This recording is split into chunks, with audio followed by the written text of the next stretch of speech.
누가복음 4장 31절부터 37절까지 다 찾으셨죠? 다 함께 읽겠습니다.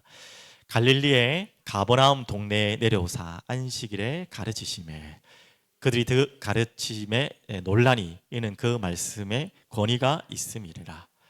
회당에 더러운 귀신 들린 사람이 있어 크게 소리 질러 이르되 나사렛 예수여, 우리가 당신과 무슨 상관이 있나이까? 우리를 멸하려 왔나이까? 나는 당신 누구인 줄 아노니 하나님의 거룩한 자니이다.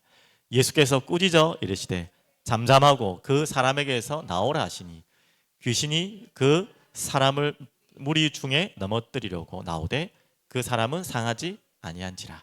다 놀라 서로 말하여 이르되 이 어떠한 말씀인고 권위와 능력으로 더러운 귀신을 명함에 나가는도다 하더라. 이에 예수의 소문이 그 근처 사방에 퍼지니라. 아멘.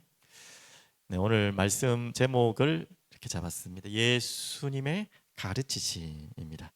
이번 주에 전체 주제는 하나님의 나라죠. 또 오늘 읽은 본문 또한 성경 전체 주제 또한 하나님의 나라입니다. 그 가운데 이 하나님의 나라를 이루시는 예수님의 사역이 이제 본격적으로 진행됩니다. 지금까지라고 하긴 그렇지만 나사렛에서부터라고 시작할 수 있겠죠. 근데 나사렛에서는 그 역사가 거의 일어나지 않았다고 봐야 되겠고요. 나사렛으로 시내에서 이제 가버나움에서 실제적인 예수님의 사역이 어떻게 보면 시작된 건데요. 이제 이때부터 정확하게 말하면 말씀을 가지고 공격적인 사역을 하는 것입니다. 그 전까지는 좀 방어적인 사역, 기다림의 사역이었다면 실질적인 말씀 선포, 이제는 이 하나님 나라를 위한 공격적인 사역을 시작하는 그 장면이죠. 그래서 가장 중요한 시작이 이제 이 하나님의 나라의 가운데 오늘 또 말씀 나오겠지만 어떻게 시작했는지를 하나하나 살펴보겠는데요. 여러분 나라 말하지 않을 수가 없죠. 지금 다들 고민이 많으실 거고 또 특별히 정치 관심 없어도 여러분 다 기도를 많이 하고 계실 걸로 믿는데요. 이 나라라는 게 얼만큼 참 불안전하고 또 나라라는 것이 얼만큼 참 이게 확실하지 않은 것을 우리가 세상의 나라에서 보고 있죠. 그래도 지금 이 시대는 그나마 참 평안한 시대를 살고 있는데도 이 정도인데요. 그래서 여러분 잘 아실지 모르겠지만 루이 14세 들어보셨습니까?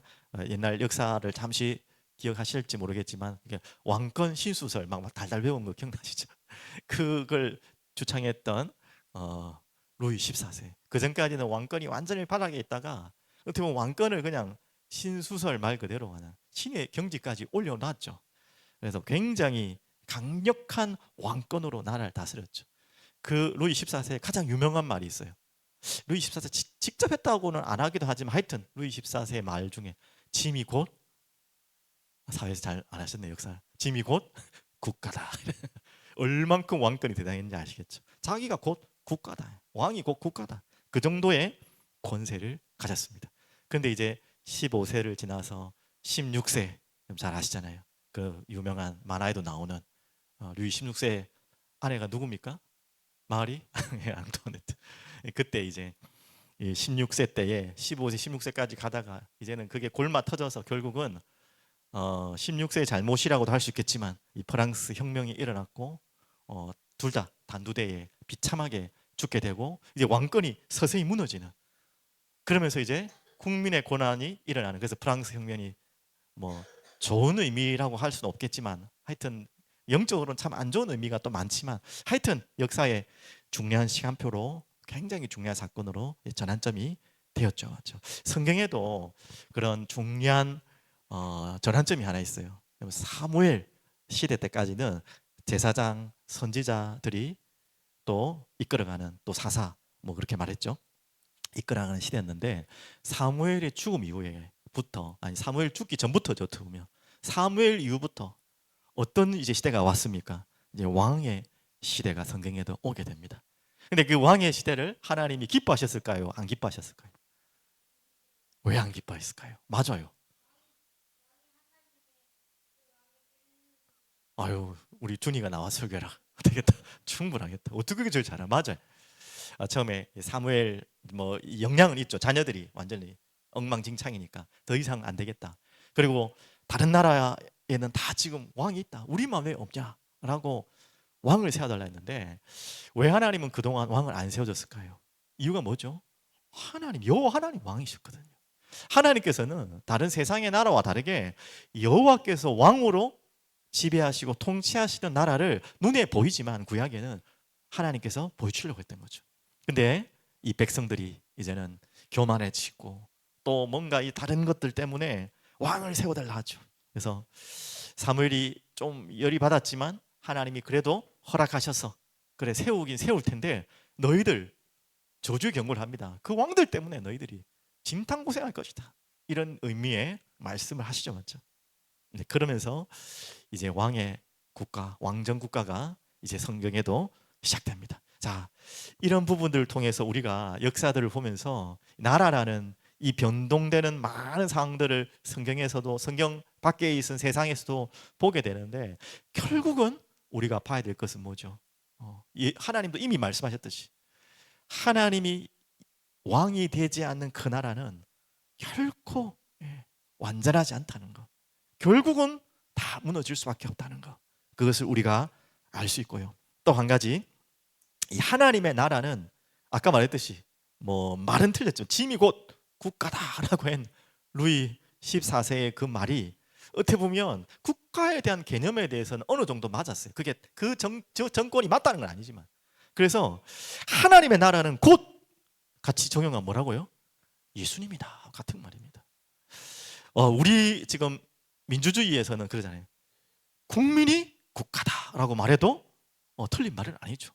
그래서 어떻게 보면 정치인들이 제일 많이 하는 구호, 특히 국회의원들이 많이 하는 구호, 아니 대통령도 그랬더라고요. 정치인들마다 다 그래요. 뭐만 바라보고 하겠습니다? 국민만 바라보고 하겠습니다. 그 말에 아무도 속을 구민 없지만 그래도 속고 싶잖아요. 국민만 바라보고 가겠습니다. 그 말은 곧 국가가 곧 국민이다. 이 말은 뭐가 그 안에 숨겨져 있다고 하셨죠? 통치의 개념이죠. 누가 통치하냐가 그 나라의 색깔이고 그 나라라고 해도 되는 거죠. 아까 말했던 짐이 국가다는 것은 내가 이 나라를 통치한다 이 말이죠. 내가 그 모든 통치자다. 지금은 국민이 국가다 이런 말은 국민이 통치한단 말이죠. 그렇게 안 되고 있지만, 그러면 하나님의 나라라는 것은 바로 곧 주님이 통치하신 나라예요. 맞죠? 그래서 곧 하나님 나라는 예수님 이꼴이라고 가능하죠. 자, 그러면 이 모든 나라, 그러면 이 세상 나라든 하나님 나라 마찬가지고 반드시 그 통치에는요, 통치에 뭐가 있죠? 원리가 있어요. 국민이 다스리든 왕이 다스리든 누구든지 다스리든 마음대로 다스리는 건 아니거든요. 뭐의 테두리 안에서 다스리는 거죠? 법의 테두리 안에. 나라에는 법이 없는 나라가 없습니다. 법이 없을 수가 없고 법이 있어야 돼요. 그래서 우리가 법치 국가라고 말하지 않습니까? 맞죠? 법으로 모든 시스템이 운영되어지는, 권력 또한 법에 의해서 나오는 거죠. 권력 남용이라는 말은 그 말이죠. 법의 시스템을 벗어나서 남용하는 것을 말하는 거죠. 법을 또 이용하거나, 맞죠? 활용하거나 악하게, 그럴 때 법이 남용되고 권력이 남용되는 것이죠. 맞죠? 하여튼 모든 국가는 법의 원리 속에 통치되어지죠. 자, 그러면 이제 세상 이야기 자꾸 하나님 나라 이야기 좀 번갈아서 했는데 이 하나님 나라도 마찬가지입니다. 오늘 그걸 이야기하려고 이렇게 얘기하는 것입니다. 하나님의 나라가 이루어지기 위해서는 하나님의 법이 통치하는 가장 중요한 요소입니다. 그래서 그것을 우리는 뭐라고 하죠? 말씀이라고 하는 거예요. 그래서 율법이라고 하죠. 그런데 율법으로는 부족하고 우리가 그것을 지킬 수 없기 때문에 율법을 폐하신 것이 아니라 율법을 이루고 완성하기 위해서 복음으로 주님이 오셨죠. 맞죠?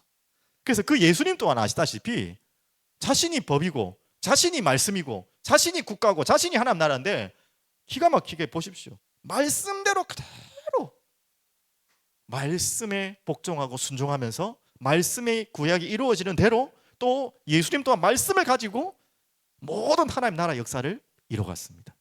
진짜 어떻게 보면 영적 법치국가죠. 우리는 하나님 나라는, 맞죠? 그래서 철저하게 우리는 말씀의 법에 따라가야 되는 거죠. 맞죠? 오늘 그 답을 가져야겠습니다. 그래서 말씀의 권위. 그래서 신앙생활의 최고의 권위는 말씀입니다. 거기에 모든 것에 순종하고 따라가는 것입니다. 그래서 우리가 왜 천주교에서 나왔느냐, 왜 중세교에서 나왔느냐, 가장 중요한 그 목적 중에 하나가 이겁니다. 말씀의 권위가 떨어졌기 때문에, 교황보다, 교회보다 말씀의 권위가 아래 있기 때문에 그걸 다시 회복하자고 나온 것이 개신교회, 우리가 지금 하고 있는 교회입니다. 맞죠? 그 정신을 우리가 절대 잊지 말아야겠죠. 이것은 바로 성경 자체의 그 답을 말하고 있어요. 성경 자체가 바로 성경이, 하나님의 말씀이 최고의 권위임을 직접 설명하고 있어요. 자, 그래서 제일 먼저 우리가 해야 될 이 하나님 나라의 사역의 역사의 가장 중요한 법칙이 바로 말씀이고, 이 말씀으로 우리는 하나님의 나라를 이루어가고 또 우리는 거기에 백성으로 살아가는 것입니다.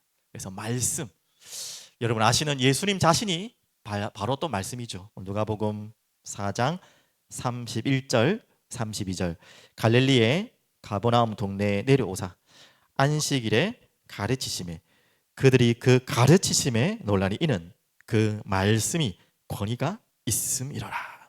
너무나 당연한 이야기죠. 말씀의 주인공 되시는, 말씀의 자신 되신 그분이 말씀을 선포하고 있는데 그 권위가 남다를 수밖에 없죠.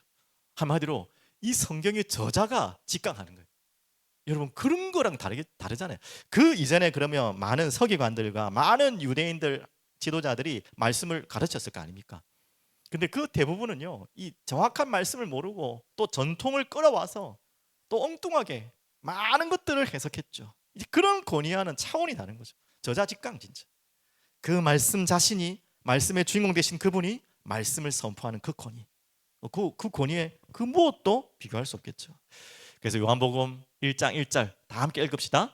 태초에 말씀이 계시니 이 말씀이 하나님과 함께 계셨으니 이 말씀은 곧 하나님이시니라. 맞죠? 왜 우리가 말씀의 권위가 최고의 권위가 돼야 되고, 이 하나님의 나라를 이루어가는 최우선이 뭐냐? 말씀의 역사를 통해서, 말씀을 따라가는 제자를 통해, 말씀을 법치 아래 있는 하나님 백성들을 통해 하나님 이루실 나라가 바로 하나님 나라예요. 자, 14절, 그 말씀의 주인공 되신 그분이 누구십니까? 말씀이 육신이 되어 우리 가운데 거하심에 우리가 그의 영광을 보니 아버지 독생자의 영광이요 은혜와 진리가 충만하더라. 맞죠? 예수님 자신이 곧 말씀이고, 그 말씀의 저자 되시고 주인공 되시고 말씀 자신이 말씀의 선포의 자리에 서 있는 것입니다. 우리는 그것을 절대 놓치면 안 되겠고, 그 부분을 항상 놓치면 안 되겠죠. 이 말씀의 능력이 그래서 아무도 막을 수 없는 능력이고, 이 말씀의 능력이 모든 것을 회복할 수 있는 거죠. 자, 몇 구절 한번 살펴보겠습니다. 디모데후서 3장 15절 다 같이 봅니다. 또 어려서부터 성경을 알았나니 성경은 능히 너로 하여금 그리스도 예수 안에 있는 믿음으로 말미암아, 중요한 단어죠. 무엇에 이른다? 구원에 이르는 지혜가 있게 하느니라. 그래서 이 말씀의 권능이 모든 것입니다. 오직 유일하게 이 말씀만이 어디에 이르게 합니까? 구원에 이르는 지혜가 있게 하는 말씀의 능력이에요. 우리 구원의 능력 중에 능력이 말씀의 지혜 속에 있어요. 자, 16절, 그래서 그 구원으로 인해서 그거 끝이 아니죠. 모든 성경은 하나님의 감동, 성령으로 감동하셨죠. 된 것으로 교훈과 책망과 바르게 함과 의로 교육하기에 유익하니, 이는 하나님의 사람으로 온전하게 하는 말씀이죠. 모든 선한 일을 행할, 우리 능력이 없어요. 그 능력을 갖추게 하려 함이라. 말씀의 법 아래 있으면 우리가 할 수 없는 그 능력 안에 온전하게, 구원의 지혜는 말할 필요도 없고요, 그렇게 우리를 이끄신다는 것. 그리고 이 말씀의 능력이 무엇입니까? 너무나 잘 아는 말씀 다 같이 봅니다. 하나님의 말씀은 살아있고 활력이 있어 좌우의 날선 어떤 검보라도 예리하여 혼과 영과 및 관절과 골수를 찔러 쪼개기까지 하며 또 마음의 생각과 뜻을 판단하나니. 이 말씀의 능력은 모든 것을 온전케 하는 치유의 능력입니다. 왜? 창조의 말씀이, 재창조의 말씀으로 임하는 것이 바로 우리가 지금 예배드릴 때 임하는 중요한 말씀이죠. 맞죠? 그래서 이 말씀은 창조의 말씀이고 또 재창조하게 하실 수 있는, 모든 것을 온전케 하고 새롭게 하는 말씀입니다. 또 한 구절 보겠습니다. 야고보서 4장 7절, 이제 조금 전환해서요. 그런즉 너희는 하나님께 복종할지어다. 마귀를 대적하라. 그리하면 너희를 피하리라. 자, 이 말씀의 능력이 어디까지 임한다고요? 마귀를 대적하고 그가 피할 수밖에 없을 만큼. 그래서 하나님께 복종하다, 하나님의 백성이 하나님의 나라의 말씀으로 여러분이 나아갈 때, 대적할 때 마귀는 도망갈 수밖에 없고 무너질 수밖에 없어요. 자, 그 말씀이 오늘 이제 실제적으로 예수님을 통해서 일어나는 역사를 보게 하셨죠.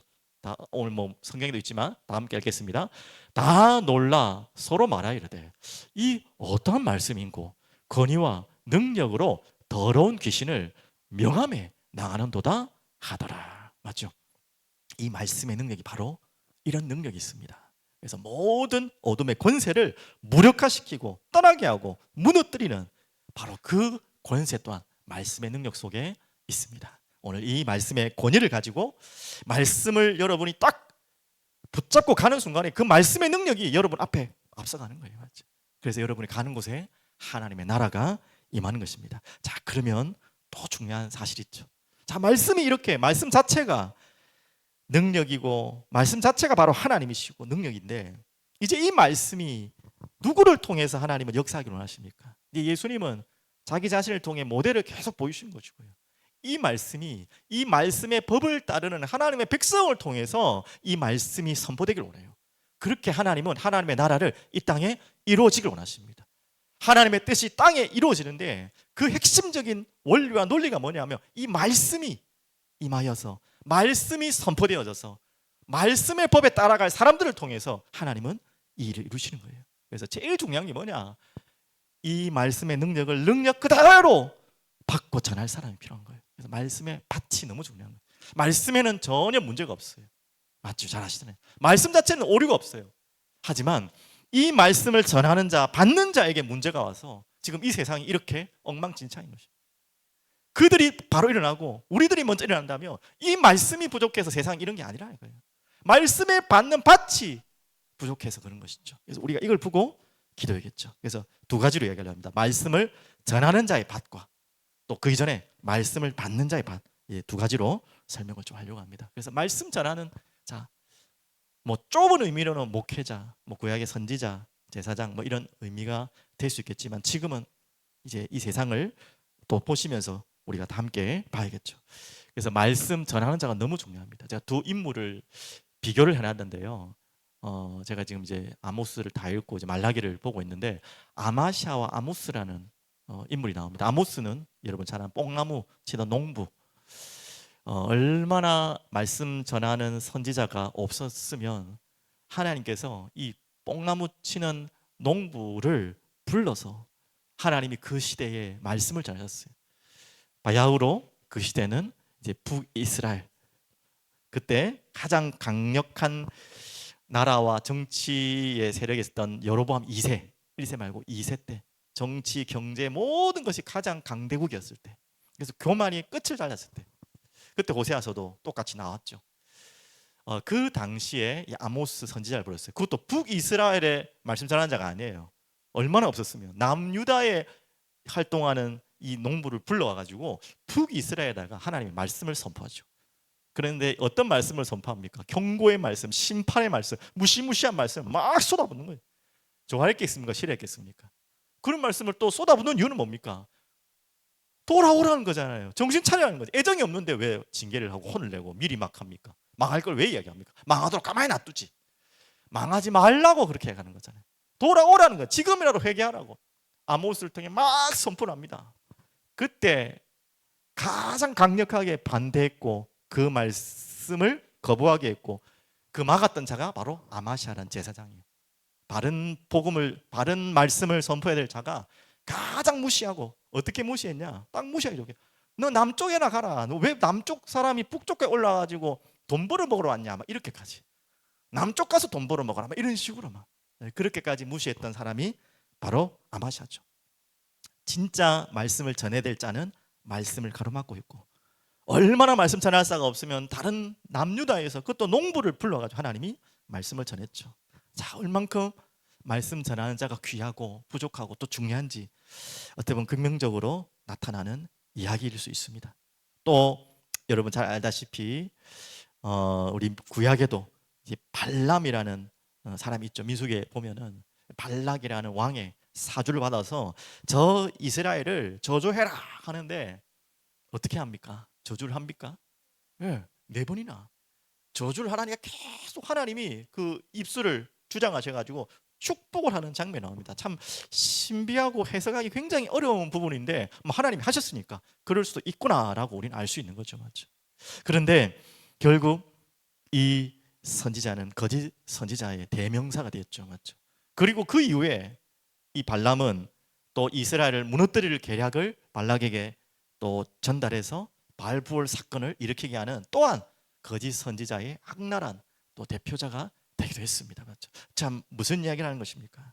이렇게요, 정말 하나님의 말씀을 전하는 다고 하지만 그 사람 자체가 바로 완전히 하나님의 손에 잡혀 있지 않은 사람도 하나님 말씀을 전할 수 있다는 거예요.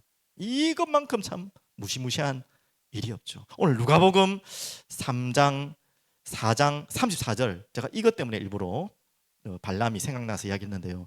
보십시오. 아, 나사렛 예수요, 우리가 당신과 무슨 상관이 있나이까? 우리를 멸하러 왔나이까? 나는 당신이 누구인 줄 아노니 하나님의 거룩한 자니이다. 자, 당연히 여기에서는 말씀이 아니죠. 귀신이 한 말이죠, 맞죠? 말씀이라 할 수 없죠. 하지만 너무나 맞는 말을 했어요. 그 예수님을 향해서 하나님의 거룩한 자니라. 우리가 읽었지만 41절에도 귀신들이 나가며 소리 질러 이르되 당신은 하나님의 아들이니이다. 얼만큼 정확하게, 말씀은 아니지만 너무 맞는 이 이야기를 했습니다, 맞죠? 귀신도 맞는 말 같은 말씀을 전할 수 있어요. 예, 근데 절대 아니죠, 맞죠?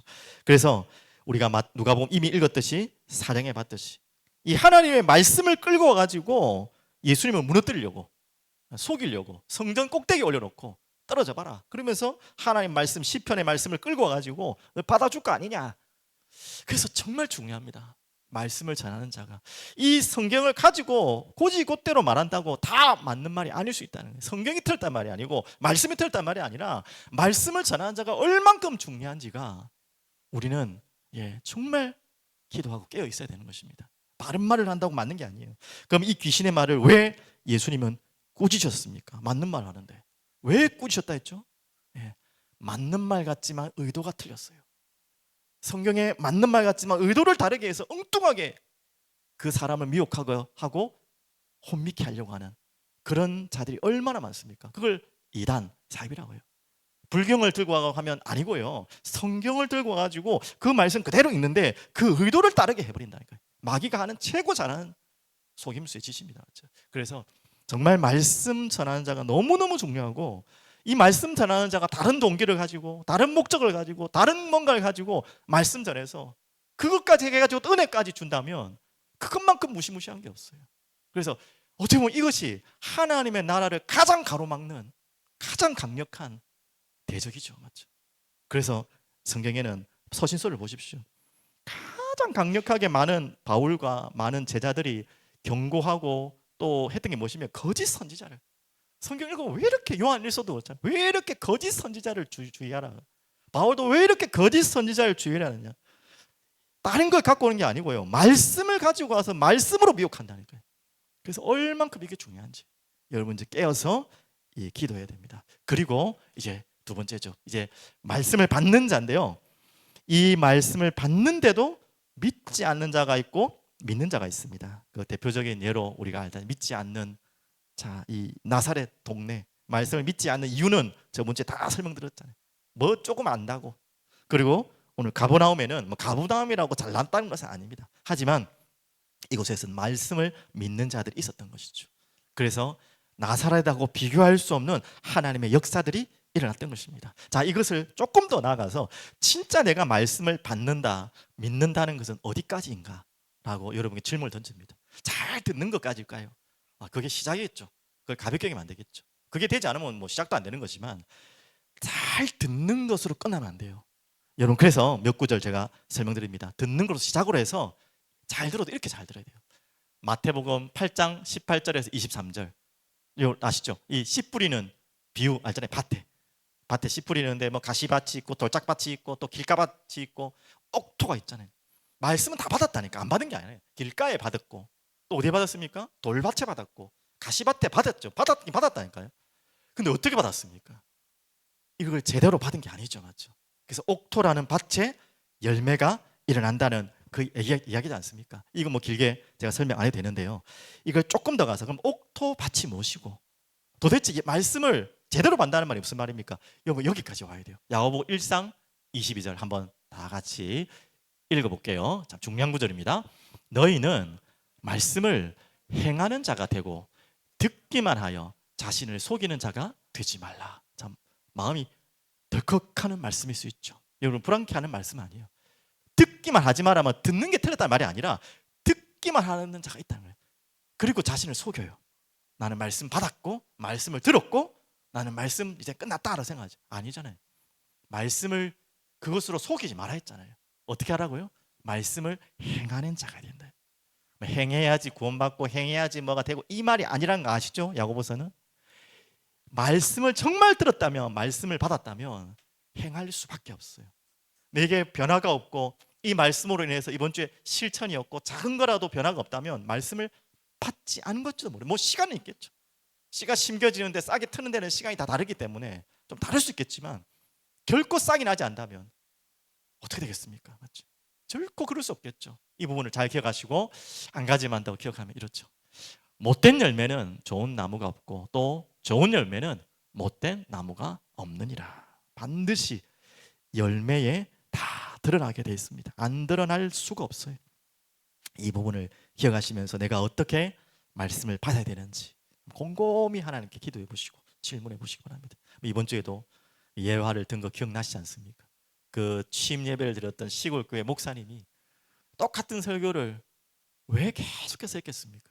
다 듣고 있다고 생각하지만 그게 듣는 게 아니잖아요. 듣고 있으니까 똑같은 설교 하네라고 반문을 했겠죠. 다 듣고는 있었죠. 하지만 이 말씀이 내 삶에서 방금처럼 아까 말씀처럼 내 삶에서 뿌리 내려지고 열매 맺는 그런 삶이 없다면 그런 결과가 없다면 말씀을 받은 것이 아닐지도 모르죠. 맞죠? 우리가 그 시간표를 모르기 때문에 함부로 말할 수는 없지만 여러분 이 부분을 기억하시고 말씀 받는 것에 대해서 잘 하나님 앞에 한번 기도해 보시기 바랍니다. 마지막 결론이죠. 그러면 오늘 전체 하나님 나라의 가장 핵심은 말씀의 통치, 말씀이거든요. 맞죠? 그럼 말씀이 통치한다는 말이 뭡니까? 말씀의 통치 아래 있다는 말이 무슨 말입니까? 오늘 이 부분을 조금 더 상세하게 적용을 하면요. 자, 제일 첫 번째는 아까 말씀드린 것처럼 성경 읽기와 묵상입니다. 당연히 성경을 읽고 묵상하고 또 중요한 기억하고 싶은 말씀들을 암송하고 이번 우리 아이들 때부터 이런 습관과 훈련들을 계속 우리 부모부터 교사분들이 잘 도와줘야겠죠. 그리고 두 번째는요. 그렇다고 성경만 무조건 읽으면 안 되고요. 이 성경의 말씀을 가지고 선포하는 하나님의 말씀을 또 들어야겠죠. 맞죠? 이 주일이나 예배를 통해서 주의 종을 통해서 메시지를 말씀을 들어야겠죠. 맞죠? 그러면서 또 한 가지 우리가 준비하고 기도하고 있는 것이 바로 이 말씀이 조직적으로 돼 있다는 거.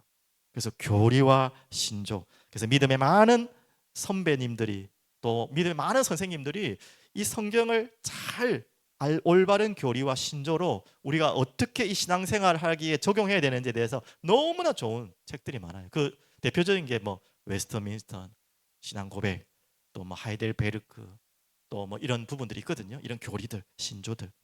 이런 부분들을 우리 교회가 또 가르치고 전체 말씀을 다 정리하는 거거든요. 이런 부분들이 우리에게 우리 교회에 하나하나 스며들어야겠죠. 맞죠? 이런 부분을 또 우리가 준비하고 기도하고 있습니다. 그래서 뭐 꼭 모델이라고 할 수 없지만 좀 특별한 한국 교회가 있더라고요. 잘 아시겠죠? 뭐 저도 자주 메시지 듣는 분 중에 하나인데 조정민 목사님 교회가 베이직 교회라고 하는데 이 베이직 교회는 그 교회가 뭐 그게 딱 맞다고는 하지만 독특해요. 뭐 직분도 없고 교회 자체가. 그래서 독립교단이라서 뭐 교단에 뭔가 정치에 휩쓸리지 않기 때문에 그냥 자기 마음대로 하긴 하는데 뭐 아무 직분이 없어요. 그리고 프로그램도 없어요. 주일학교도 없어요. 그냥 아침에 매일 말씀, 주일도 말씀 계속 성경 66권을 계속 가는 거예요. 부목사님은 돌아가면서. 그런데 하나님의 말씀의 역사로 또 많은 사람들이 변화되는 모습들을 보지 않습니까? 그래서 이런 부분들도 우리가 말씀의 역사가 얼만큼 위대한지를 또 볼 수 있는 작은 예도 될 수 있겠죠. 자, 그리고 마지막 제가 이제 저 부분을 말씀드리려고 하는데요. 말씀의 통치. 가장 모델적인 부분을 하나 소개해드리고 싶습니다. 사도행전 18장 5절. 자, 말씀의 통치를 받는다는 것은 바로 이 모델이 아니겠습니까? 자, 바울이 이 말씀 통치에 완전히 통치 아래 있던 말씀 선포자의 어떻게 보면 모델 같은 자인데, 보십시오. 실라와 디모데가 마게도냐로부터 내려오면 바울이 어떻게 했습니까? 하나님의 말씀에 붙잡혀. 이게 우리 하나님 나라의 백성의 가장 중요한 말씀 통치 아래 있는 자의 모습입니다. 말씀에 붙잡혀, 붙들린다는 거예요. 내가 잡는 게 아니고 말씀이 나를 붙잡는다. 유대인들에게 예수는 그리스도라 밝히 증언하니. 자, 말씀에 붙잡힌 자의 올바른 복음 선포. 자, 그렇게 되니까 또 이렇게 나왔죠. 9절 10절. 밤에 주께서 환상 가운데 바울에게 또 말씀하시되 두려워하지 말라, 침묵하지 말고 말하라. 10절에 내가 너와 함께 있음에 어떤 사람도 너를 대적하여 해롭게 할 자가 없을 것이니 이는 이 성중에 내 백성이 많음이라 하시더라. 분명히 말씀에 붙잡혀 있는 자를 통해서 하나님은 말씀을 계속하라 하실 뿐만 아니라 그 말씀이 선포되어는 그 자리에 또한 이 말씀에 붙잡힐 하나님의 말씀의 통치 아래 있을 하나님의 백성과 그 성을 맡기는 거예요. 그렇게 하나님의 나라를 이 땅에 하나님은 이루어가는 것입니다. 이렇게 말씀의 통치의 법이 점점점 퍼져나가는 것이죠. 이게 이 땅에 임하는 하나님의 나라, 하나님 우리를 통해서 준비하시는 나라입니다. 한 가지만 마무리하겠습니다. 그래요. 말씀에 붙잡히고 싶고 말씀이 붙잡혀서 말씀도 선포하고 싶은데 이렇게 말씀이 잘 안 임해요. 또 안 붙잡혀져요. 잘 안 들려요. 또 안 읽혀져요. 뭐 이렇게 여러 가지 우리 아이들도 고민하겠지만 한번 제가 제안을 드릴게요. 이거는 뭐 잘 조심해서 들어야 되는데 한번 할 수 있는 대로 건강에 해를 입지 않을 만큼만 한번 금식 한번 해보십시오. 금식. 아이들은 너무 많이 하지 말고 한 하루 정도만 너무 길게는 하지 말고 하루만 밥을 한번 쫙 쫄딱 한번 굶어 보십시오. 일단 그러면 여러분 어떤 뭐 그러신 적이 있었겠지만 어떤 마음이 딱 옵니까? 어떤 생각이 많이 들어요? 바로 저 말을 해서 다른 생각 아무것도 안 나요. 배고픈 거밖에 생각 안 나요. 배고프니까 뭐밖에 생각 안 나죠? 먹을 거, 뭐 밥이고 뭐고 먹고 싶은 것밖에 생각. 하루 굶어도 그래. 하루 뭐 3일 정도 굶으면 더 다르겠죠, 맞죠? 우리 인간이 제가 왜 이야기하냐면 하루만 딱 굶어도 우리 인간이 얼만큼 나약한지 참 별 보잘것 없는 존재인지를 알아요. 그러면서 무슨 생각이 드냐? 야, 이 밥 하나도 내가 못 먹어서 이 밥 하나를 안 먹으면 당장도 살 수 없는 아무것도 할 수 없는 연약한 존재인 게 먼저 발견돼요. 진짜 그래요. 맞죠? 야, 우리가 막 먹고 살려고 팔부동을 치고 고민하고 막 별걸 다 하는데 밥을 딱 굶으면요 지금 고민하는 거 일단 없어져요. 먹는 거밖에 생각이 안 나. 진짜 제대로 굶어보면 안 그렇겠습니까? 다른 고민 염려 많겠지만 뭐 너무 힘든 분들은 밥도 안 넘어가니까 뭐 또 다른 이야기겠지만 일단 제가 일반적인 이야기입니다. 얼만큼 나약하고 연약하고 할 수 없는 존재임을 깨달아요. 그러면서 또 하나님 앞에 간구하게 되죠. 하나님께 기도하게 되고 하나님의 말씀을 기다리게 되죠. 여러분 그런 시간들도 참 좋은 시간될 것 같아요. 그래서 하나님께 완전히 의지하고 하나님 앞에 나와서 나라는 존재 자체를 확실하게 발견하고 그리고 하나님의 말씀이 내게 임하도록 배가 고프고 굶어 보면요 나의 연약함을 알 뿐만 아니라 정말 하나님의 전능하심이 없으면 살 수 없는 존재라는 것이 또 발견되어야 돼요. 그래서 하나님 말씀을 의지하게 되고 또 붙잡게 되고 또 영적으로도 우리가 좀 맑아지고요. 그래서 뭐 금식이 답이라는 건 아니지만 이런 부분을 통해서 진짜 하나님 앞에 나와 말씀 달라고 기도할 수 있는 시간들이 됐으면 좋겠습니다. 제가 왜 갑자기 뜬금없이 이야기를 하냐면 제가 정말 오랜만에 이제 여러분한테 연초에 뭐 3일 금식기도 합시다 했는데 제가 금식한 지가 너무 옛날에 해보고 안 해봐가지고 말만 해놓고 내가 과연 할 수 있을까라는 생각을 해서 하루를 한번 굶어봤어요. 그저께부터 어저께까지 거의 하루 한 4끼 정도를 굶었죠. 하루 3끼니까 하루 조금 더 굶었는데 정말 힘들대요. 3끼고 하루가 원래 3일 할 때 하루가 제일 힘들거든요.